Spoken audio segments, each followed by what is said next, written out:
صاحب زما سوال دی هو چې د روزګار او د کمایي دپاره پر یو څو ګناهو باندې سړی سمجوته کولی سي که نیسي. یعنې اوس مثال داسې دی یو کمپنۍ د تنګې جامې خرڅوي، د بیایي جامې خرڅوي زنانه. اوس دی دا کمپنۍ والا دی که څوک موږ سره سیلسمین لګېږي، یعنې دا کپړې را خرڅوي زموږ په دوکان کې، هغه ته موږ 50,000 یا 40,000 تنخواه ورکړو د میاشتې، او د دغې نوکرۍ دپاره کې زه نه وکړم 100 نور کسان په کتار ورته ولاړ دي، سوالونه ورته کوي، د کمپنۍ کار بیا هم چلېږي بې ما. اوس زه یو مسلمان و ځان ته نیکوکار یم،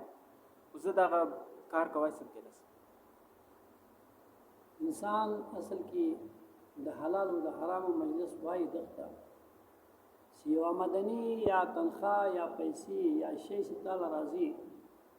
که هغه د الله په اطاعت کې تا ته راشي هغې ته حلال ویل کېږي، د الله په اطاعت کې.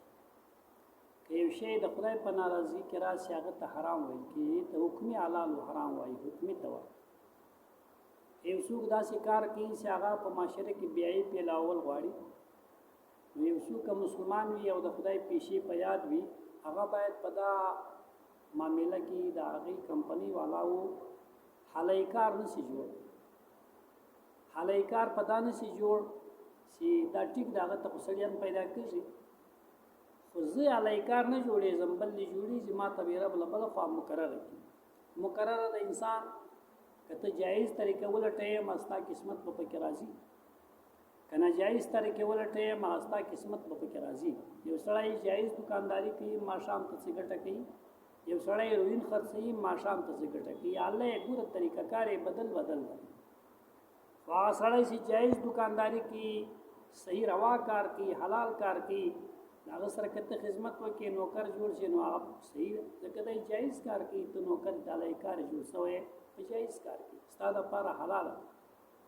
خو یو بل سړی ناروا کار کوي، غلط کار کوي، بیایي پیلاوي، په هغه کې حلال کار باید مؤمن جوړ نشي. مسله دا سره زموږ له